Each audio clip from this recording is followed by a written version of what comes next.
성경 말씀은 여러분 주보에는 좀 잘못 나갔는데 구약 성경 1050쪽에 있는 예레미야 1장 13절에서 15절까지 말씀, 예레미야 1장 13절에서 15절까지 말씀입니다. 구약 성경 1050쪽에 있습니다.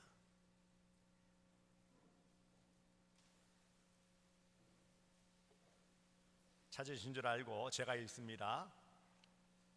여호와의 말씀이 다시 내게 임하니라. 이르시되 네가 무엇을 보느냐? 대답하되 끓는 가마를 보나이다. 그 윗면이 북에서부터 기울어졌나이다 하니 여호와께서 내게 이르시되 재앙이 북방에서 일어나 이 땅의 모든 주민들에게 부어지리라. 내가 북방 왕국들의 모든 족속들을 부를 것인즉 그들이 와서 예루살렘 성문 어귀에 각기 자리를 정하고 그 사방 모든 성벽과 유다 모든 성읍들을 치리라. 여호와의 말이니라. 아멘.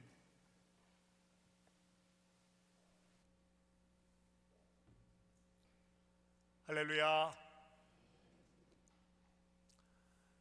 지난 목요일이 6.25 한국전쟁 70주년이 되는 날입니다.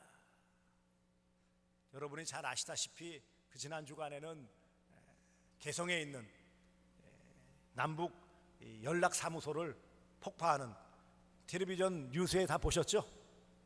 작은 건물은 완전히 산산조각 없어져 버리고 큰 건물 벽면 쪽으로는 다 무너져 내리는 것을 보았습니다.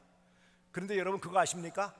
그 건물 짓는 돈을 다 우리 남한 대한민국이 다 댔다는 사실 아세요? 물론 땅은 개성 땅이니 북한 땅이지만 그것을 짓기 위해서는 그 모든 돈을 제가 기억하기로는 170억이 넘는다고 그랬는데 그 비용을 다 들였는데 그것이 폭파되어져 무너지고 말았어요. 상징적인 지금 남북한의 관계를 표현해주는 그런 말이기도 해요. 군사적인 긴장관계가 계속되어지고 많은 사람들이 혹시 이게 또 잘못되는 게 아닌가. 다행히 얼마 전에 김정은이 이제 좀 부드럽게 변화되어져서 이런 긴장관계는 조금 나아졌지만 여러분 여전히 우리나라는 전쟁 발발 70년이 지났지만 아직까지 전쟁이 끝난 나라가 아니에요. 휴전, 지금 전쟁을 잠깐 멈춘 합의하에서 전쟁을 멈춘 나라예요. 언제든지 한쪽에서 전쟁을 시작하면 다시 불붙는 나라예요.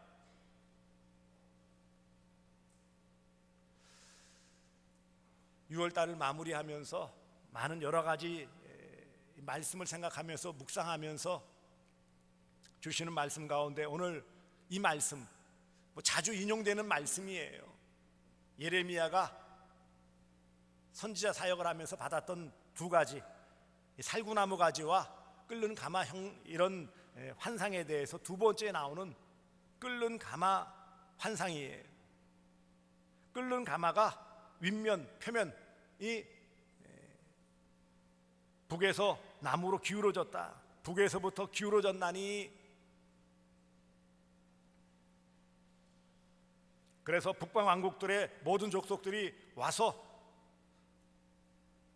유다의 모든 성읍들을 치리라는 하나님의 말씀이 주어지는 것입니다.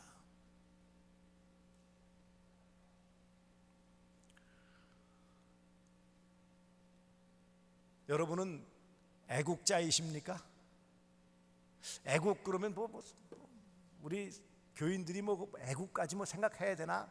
여러 다양한 의견들이 있어요.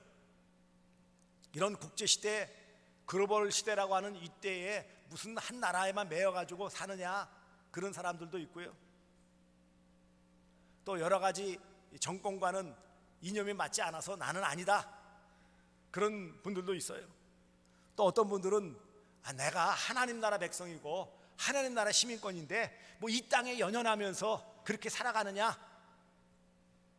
그렇게 말하는 분도 있어요. 그런 반면 또 한편으로는 매주 월요일마다 구국기도회라고 해서 모여서 기도하는 분들도 있어요. 나라와 민족을 위해서 끊임없이 눈물로 기도하시는 분들도 계세요.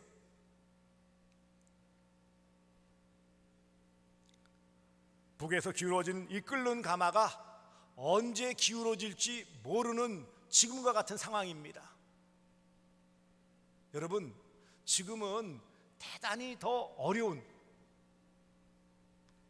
핵을 얘기하는데, 여러분, 물론 이론상으로는 북한의 핵이 미국 본토까지 도달한다고 그래요. 그런데 감히 북한이 미국까지 핵을 쏘아서 보낼까요? 결국은 그런 위험의 모든 것은 다 우리가 고스란히 안아야 돼요. 수도권은 북한에 있는 장사포라는 멀리 나가는 포를 쏘면은 수도권에 다 포탄이 떨어지게 되어져 있어요. 대단히 위험한 것들이 많이 있어요. 물론 우리나라가 많은 국방력을 쌓았고 수치상으로는 우위에 있는 부분도 있지만, 어찌되었던 전쟁이 일어나면 다 같이 죽는 거예요, 이제는요. 그런데 안타깝지만 남북연락사무소 폭파 사건과 같이 아직까지 호전적이고 적화 통일을 목표로 하는 그런 북한을 마주 대하고 있는 것이 우리의 현실이에요. 이런 현실 앞에 하나님께서 예레미야 선지자에게 주신 이 말씀을 오늘 이 시대에도 경고 삼아야 돼요. 그저 태평스럽게 안일하게 살아야 될까요? 여러분, 실제로 예레미야 선지자를 통해서 주셨던 당시의 모습들, 요시야가 다스린 지 13년 되던 이 해는, 물론 북이스라엘은 아수르에 의해서 멸망당했지만, 그래도 요시야 왕이 다스리던 이 시대에는 북이스라엘 일부 땅들을 오히려 회복했고, 정치적으로 경제적으로 부강하고 좀 강성해지는 그런 때였습니다. 누가 봐도 이전보다도 참 많이 나라가 튼튼해졌다, 살기 좋아졌다 라고 느낄 만한 때가 바로 요시야 왕이 다스리던 시대예요. 이런 때에 겉으로 드러나는 경제적인 부강함과 또 정치적으로 국가적인 그런 국방력이 튼튼하던 이때에 예레미야가 북방의 나라들이 와서 칠 것이다 이 말을 하면은 별로 받아들일 사람이 없던 그런 상황이었어요. 하지만 역사적으로 우리가 알 수 있듯이 그 뒤에 주전 586년에 바벨론에 의해서, 여기 북방의 나라 왕국들이라는 것은 바벨론과 메대 연합군들, 주변 여러 연합군들이 군사를 이끌고 와서 예루살렘을 포위하고 결국은 함락시켜서 많은 사람들을 포로로 잡아가고 성전에 있는 모든 기물들을 다 빼앗아가고 예루살렘 성벽을 비롯한 많은 부분을 다 무너뜨리고 황폐하게 만드는 결과를 가지고 왔습니다. 사랑하는 성도들이요, 우리가 그리스도인으로서 이 말씀을 중심으로 해서 어떤 삶의 자세를 보여야 할까요? 우리는 하나님 나라 백성이니까 세상 나라는 생각하지 말고 오직 우리가 믿음으로만 하나님 나라를 소망하며 열심히 신앙생활하자, 그 말이 맞을까요?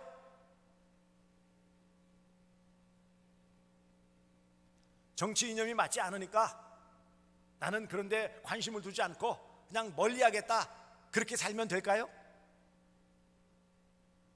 분명한 사실은 우리가 관심을 기울이던 무관심하던 우리는 이 땅에서 태어나 이 땅에서 살아가는 이 땅 백성이라는 사실이에요. 이중적인 우리의 신분이지요. 하나는 하나님 나라 백성, 그러나 또 하나는 이 땅 대한민국 한국의 백성이에요. 국민이에요. 이것은 부인할 수 없는 거예요. 물론 어떤 상황에 의해서 외국으로 이민 가거나 특수한 상황에 의해서 국적이 바뀔 수는 있어요.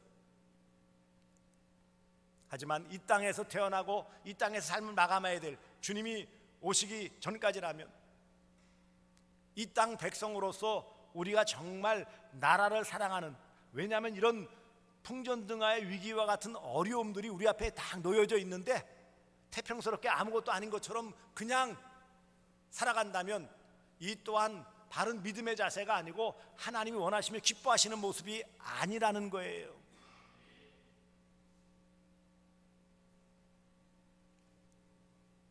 우리가 알 수 있듯이 우리의 믿음의 선배들은 애국자였습니다.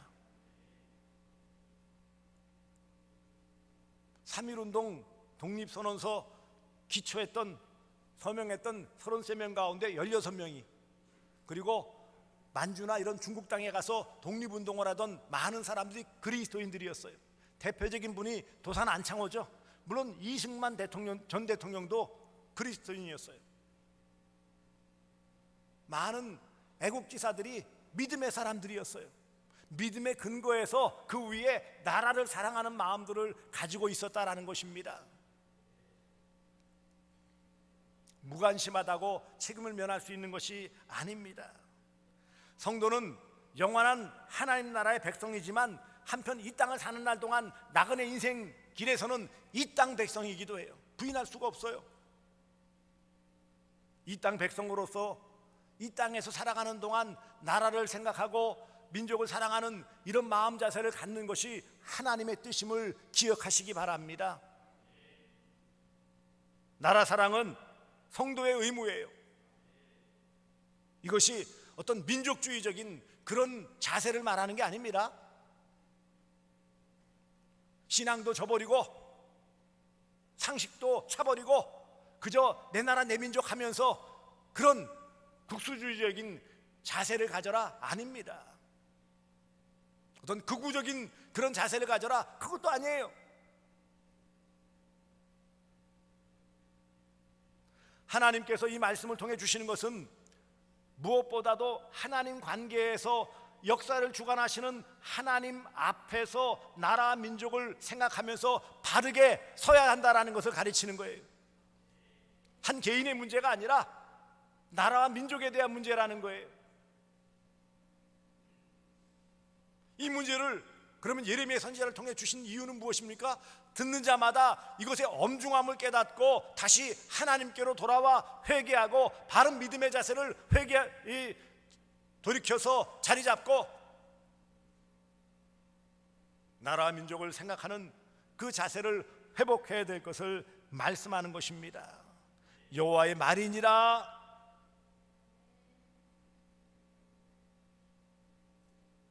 왜 이런 나라의 어려움들이 임할까요? 역사를 주관하시는 하나님께서 왜 이런 코로나19와 같은 어려움이 한 나라뿐만 아니라 지금 전 세계적으로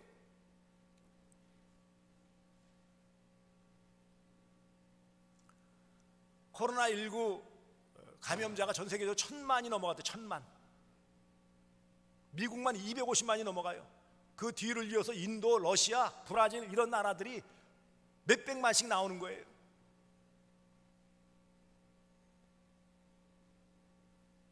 이 땅을 향하여 이 지구촌을 향하여 주시는 하나님의 경고의 말씀을 귀담아 듣지 않는다면 파멸이라는 것을 보여주시는 거예요.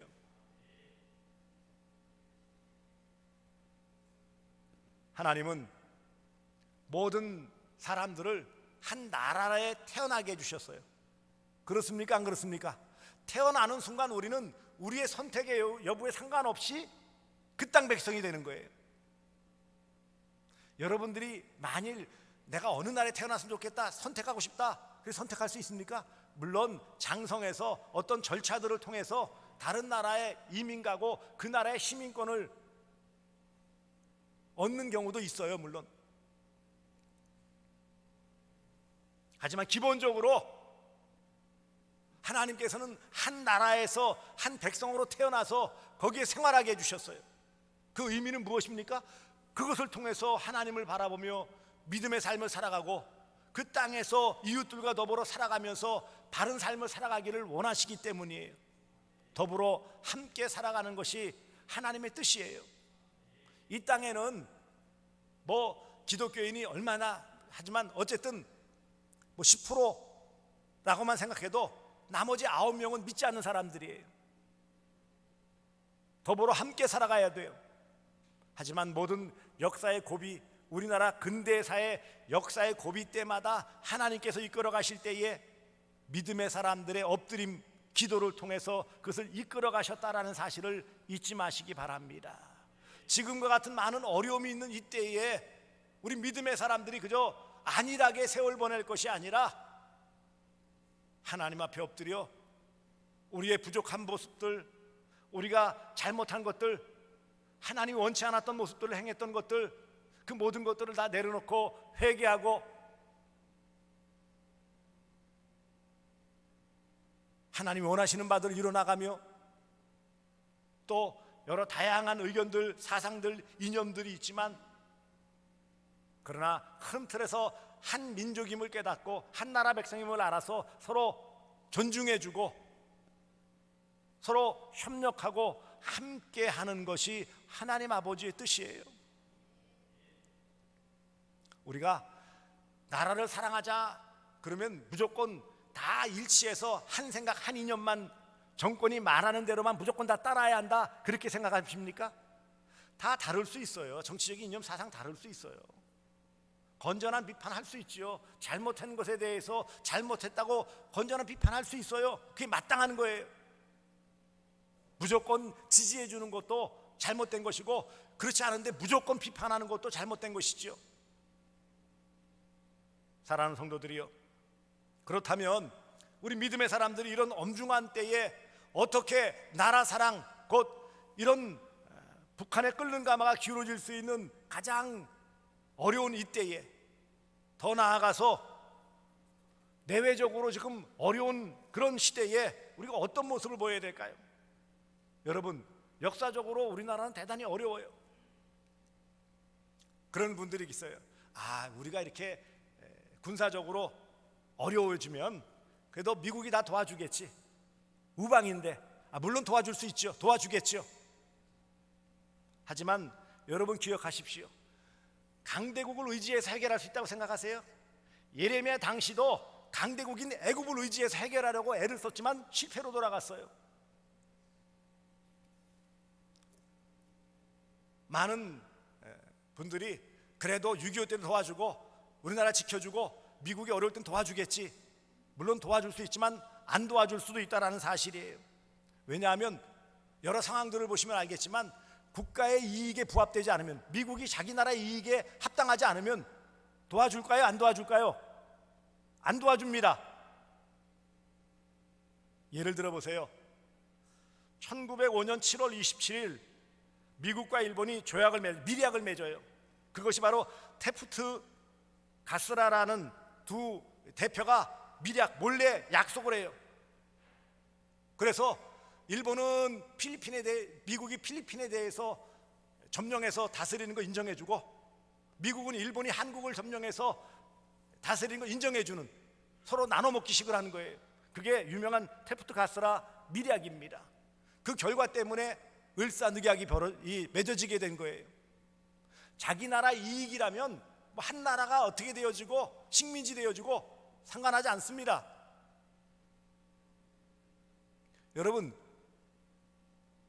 6.25 한국전쟁이 왜 벌어진 줄 아십니까? 물론 당연히 북한이 주도했고 이 소련과 중국이 도와줬지만 한편으로 그렇게 발발하게 된 결정적인 그런 사건이 하나 있습니다. 그것은 1950년도 4월 달에 이 애치슨라인이라는 미국 국무장관 애치슨이 발표한 미국의 극동 방위선 전략인데 거기에 대한민국이 싹 빠지게 되어져 있어요. 일본 들어가고 대한민국 대한협에서 빠지고 대만도 제외되어지고 필리핀까지.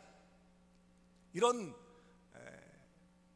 발표는 북한이 생각할 때 여기 한국은 미국의 그런 보호막에서 벗어났구나 라는 그런 신호를 보낸 거나 마찬가지예요. 결국 보십시오. 이런 자국의 이익에 좋으면 신탁통치도 하고 와서 점령하고 하지만 별로 이제 큰 이익이 없겠다 싶으면 슬쩍 벗어나는 거예요. 베트남의 패망을 보십시오. 자기들 이익에 부합되지 않고 어려워지니까 그냥 어떻든 상관없이 발 빼버렸어요. 베트남 망했어요. 지금도 마찬가지예요. 여러 가지 모습에서. 제가 왜 이 말씀을 드립니까? 물론 미국이 우방으로서 참 어려울 때 도와줬어요. 그 고마움은 말로 다 표현할 수 없죠. 제가 막 강조하는 것은 그렇다고 해서 나라를 의지한다고 해서 해결할 수 있느냐? 아니라는 거예요. 아무리 강한 나라라도 자기 나라 이익에 부합되지 않으면 안 도와줘요. 내 나라는 내가 지켜야 되는 거예요. 그럼 어떻게 지킨다고요? 강한 군사력을 가진 나라가 도와줘서가 아니라 하나님이 지켜주시고 보호해 주셔야 안전한 거예요. 지금 하나님께서 예레미야 선지자를 통해서 주시는 것은 너희들이 이런 잘못 있고 그래서 내가 이런 경고의 말을 바라는데, 그러면 너희가 나에게 돌아와 회개하고 바른 자세 유지하면 이거 안 하겠다라는 거예요. 지금 이렇게 위험한데 우리가 이런 때에 바르게 돌아오지 않는다면 어떡할까요? 하나님께서 예레미야에게 유다에 미칠 재앙, 북방에서 곧 바벨론으로 중심으로 한 그런 연합군이 닥치게 될 것인데, 그런 재앙을 통한 유다에 임박한 심판 멸망을 예언하게 해주신 거예요. 바벨론은 그 당시에는 어떻게 보면 신흥 제국이죠. 메소포타미아 지하에서 이제 막 일어나기 시작한 이 바벨론, 그게 느부갓네살 왕이 총지휘하는 갈대아 그 지역의 여러 민족들, 이 다민족 연합군으로서 힘을 모아서 먼저 아수르를 쳐서 이기고 그 여세를 몰아서 유다까지 공격해 올른 그런 상황이었어요. 여러분, 그러니 지금 점점 바벨론의 연합군은 몰려오고 있는데 여전히 거짓 선지자들은 아니다, 평안하다 그렇게 얘기하고요. 일반 백성들은 거기에 호도되어 가지고 예루살렘이 우리에게 있고 예루살렘 안에 성전이 있고 성전 안에 지성소가 있고 지성소 안에 법궤가 있는 한 우리는 택한 백성이기 때문에 절대로 안 망한다라고 착각을 했어요. 그러면서 우상 숭배하고 불신앙 불순종하고 부도덕 윤리적 타락 가진 악한 모습들이 드러났던 거예요. 현 상황을 보시죠. 무엇보다 코로나19는 건강 생명에 위협을 주고 있어요. 성도라고 해서 코로나19 바이러스가 비껴갑니까? 그렇지 않아요. 안타깝지만 지난 주간에 보십시오. 교회들에서 성도들이 코로나19에 감염되어져서 누가 되었어요? 말씀드린 북한의 핵 위협은 점점 더 나날이 위험수위가 높아지고 있어요. 경제적인 위기, 지금 미국도 휘청휘청 되어지고 여러 가지 어려운 상황들이 계속되어지고 있습니다. 올해는 불을 보듯이 마이너스 성장이에요. 문제는 이게 어떻게 회복되어질지를 모른다는 거예요. 많은 재정을 투입해서 지금 쓰고 있지만 재난지원금에서 그것을 가지고 돈을 풀어서 돌리고 있지만 결국 그래도 산업이, 기업이 제대로 돌아가고 일자리가 나와서 소득이 올라가고 그래서 제대로 써야 되는데 그게 아닌 어려운 가운데 놓여져 있어요. 경제적인 위기 가운데 위기예요. 요즘 유튜브에 들어가 보십시오. 소위 말하는 경제 전문가들이 지금 어떻게 진단하는지요. 뭐 각각 무슨 6월 위기설, 8월 위기설, 9월 위기설들을 많이 얘기해요. 그런 가운데 영적인 타락이 지금 극에 달하고 있습니다. 코로나19가 되어지니까 이게 알곡과 쭉정이가 이제 구분되어지는 거예요. 그간은 그냥 평안하게 와서 잠시 있다 가고 그러니까 별로 드러나지 않았는데 이런 어렵고 힘든 때가 딱 되어지니까 그 본바닥이 드러나는 거예요. 안타깝지만 일반적으로 지금 성도의 예배 회집수가 정상적으로 모여도 지금 20%, 30%가 줄었다고 그래요. 우리 교회도 예외는 아니죠. 여러분 보시다시피 코로나19 발발 전에 회집수와 지금 모이는 숫자를 비교해 보세요. 물론 개개인적으로 어려움이 있을 수 있어요. 부득이하게 나와서 예배당에서 예배드리지 못하는 그런 상황에 놓인 분들도 계세요.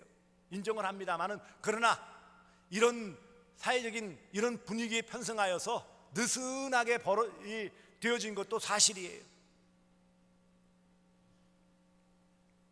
하나님은 이런 상황에서 분명한 메시지를 주시는 것입니다. 이런 어려움이 있는데 어떻게 될 것이냐라는 거예요. 끓는 가마와 같이 펄펄 끓는 가마가 지금 기울어져 엎어지려고 하는데, 쏟아지려고 하는데 여전히 딴청 부릴 수 있겠느냐, 이 말씀이에요. 대비해야죠. 그러면은 안 넘어지도록, 안 쏟아지도록 해야죠. 그럼 어떻게 해야 될까요? 이게 궁극적으로 나라를 생각하는 나라 사랑과 연결되어져요. 그럼 나라 사랑 어떻게 해야 된다고요? 나라 사랑은 하나님 사랑이에요. 하나님 사랑에서 출발해요. 이 관계가 깨어지면 나머지 아무리 그럴듯해도 아무 소용없다는 것을 보여주는 거예요. 이 뒤에 15절 뒤에 있는 16절 이하에 보시면, 무리가 나를 버리고 다른 신에게 분향하며 자기 손으로 만든 것들에 절하였은즉 곧 우상숭배, 하나님을 등지고 우상숭배한 배교한 신앙의 타락을 말씀하는 거예요. 결국은 나라 사랑의 첫걸음은 하나님 사랑에서 시작하는 거예요. 사랑하는 성도들이 꼭 기억하십시오. 나라를 사랑하고 싶은 마음이 절절합니까? 그럼 먼저 바른 신앙생활 해야 돼요.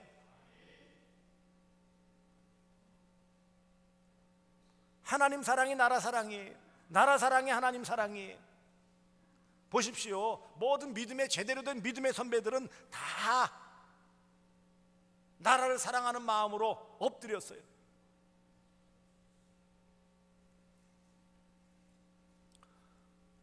두 번째는요, 나라 민족을 위해서 더불어 기도해야 돼요.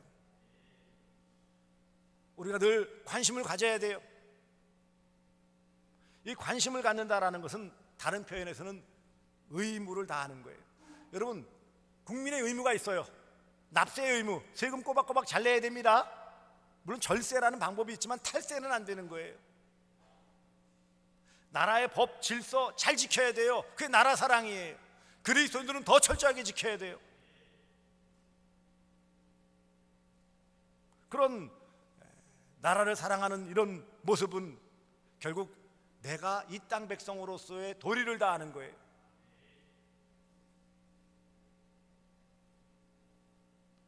그리고 세 번째는 나라의 지도자들을 위해서 기도해야 합니다. 정치 이념이 안 맞을 수도 있어요. 정치색이 안 맞을 수도 있어요. 하는 여러 모습에서 내 마음에 안 와닿을 수도 있어요. 하지만 분명한 사실은 모든 권세는 하나님이 세우신 거예요. 거기에 복종하며 순종하는 것이 나라 사랑이에요. 물론 불신앙, 우상숭배, 이런 반성경적인 그런 요구를 할 때 우리는 반대할 수밖에 없어요. 예를 들면은 기본 평등 조약이라는 이런 법을 만들려고 하는데, 이런 부분에 대해서 반성경적인 이런 내용들에 대해서는 그 부분, 작은 부분이지만 반대할 수 있죠. 디도서 3장 1절, 너는 그들로 하여금 통치자들과 권세자들에게 복종하며 순종하며 모든 선한 일 행하기를 준비하게 하며. 나라 사랑한다라는 것은요, 권위자들, 대통령을 비롯한 그런 권위자들, 지도자들에 대해서 순복하는 거예요. 위에서 기도하는 거예요. 예를 들면은 여러 가지 불합리한 것이 나타난다. 그러면은 결국은 민주주의라는 것은 선거를 통해서 다 그것을 바꿔나가는 거예요. 그렇습니까? 안 그렇습니까? 그러니 지도자들을 위해서 기도하십시오. 저는 새벽마다 공적인 기도 제목을 내놓습니다. 그러므로 무엇보다 이 나라를 이끌어가는 최고의 지도자는 대통령이에요. 대통령을 위해서 기도해야죠. 그게 나라 사랑이에요. 정치인들을 위해서 기도해야죠. 잘 이끌어가니까. 입법, 사법, 행정, 이 지도자들이 바르게 서야 나라가 바르게 쓰는 거예요. 그러면 하나님이 이 땅 백성 붙잡아 주시고 평안하게 해주시는 거예요. 말씀을 맺겠습니다. 오늘 이 나라 사랑에 대해서 아주 깊은 성경적인 이 본문 중심으로 깊이 했다기보다는 기본적인 내용들을 정리해서 말씀을 드렸어요. 이 상황이 만만한 상황이 아니라는 거예요. 상황 인식을 좀 우리가 바르게 해야 돼요. 지금 발등에 불이 떨어졌는데 아직도 몰라요. 이 엄중함을 잘 귀담아 듣고 하나님께서 이 땅 이 백성 붙잡아 주시고 보호해 주시고 인도해 주시도록 기도해야 합니다. 하나님 사랑이 나라 사랑이에요. 나라 사랑은 하나님 사랑이에요. 두 번째는 의무를 다하는 거라고 그랬어요. 납세 의무, 교육의 의무, 여러 가지 법과 질서를 잘 지키는 것, 이게 나라 사랑이에요. 그리고 무엇보다 지도자들을 위해서 기도하는 것도 나라 사랑입니다. 그 외에 여러 다양한 것이 많이 있지만 기본적인 이 일만 우리가 잘해도 하나님께서 이 땅 이 백성 이 나라 지켜주실 줄 믿습니다. 결정적일 때는 다 믿음의 사람들이 엎드려 기도했기 때문에 이 나라 이 민족을 하나님 여기까지 인도해 주신 거예요. 지금도 새벽마다 밤마다 어느 산골짜기에서 하나님 앞에 엎드려 기도하는 기도자들 때문에 사실 이 나라가 지켜지고 있다고 저는 믿어요. 우리가 그 중에 한 사람이 되어지고 우리가 일반적인 삶에서 우리가 충분히 할 수 있는 어렵고 힘들어서 도무지 흉내낼 수 없는 어디 가서 금식 기도하고 월요일마다 가서 구국 기도에 참석하고 그런 어려운 것을 요구하는 것이 아니라 우리 일상의 삶에서 평범한 우리가 그냥 자연스럽게 할 수 있는 이런 신앙생활을 바르게 하고 나라의 법을 잘 지키고 나라의 지도자들을 위해 기도하는 이것만 잘한다면 하나님께서 이 땅 붙잡아 주시고 은혜 가운데 함께 해 주실 것입니다. 나라를 위해, 민족을 위해, 지도자들을 위해, 이 땅 백성들을 위해 기도하시며 그런 가운데 하나님의 은혜를 맛보는 그런 주의 백성들 되어 주시기를 주 예수 그리스도의 이름으로 축복합니다. 기도하겠습니다. 사랑의 아버지 하나님, 이 나라 사랑 참 거창한 것 같고 멀어 보이지만 그러나 이것이 내가 하나님 앞에서 믿음으로 바로 사는 모습이요, 더 나아가 이 땅에서 주어진 그런 우리의 의무를 다하여 법을 지키고 질서를 지키는 의무를 다하는 것임을 깨달았고 또 지도자들을 위해서 기도하는 귀한 모습이 또한 나라 사랑임을 깨달았습니다. 어렵고 힘들고 그래서 할 수 없는 것이 아니라 우리가 조금만 힘을 기울이면 할 수 있는 이 일들을 잘 감당함을 통해 하나님의 돌보심과 인도하심과 채워주심을 경험할 수 있도록 아버지 하나님 함께하여 주시옵소서. 예수님의 이름으로 기도드리옵나이다. 아멘. 다 함께 일어나셔서 찬송가 582장 찬송하시겠습니다.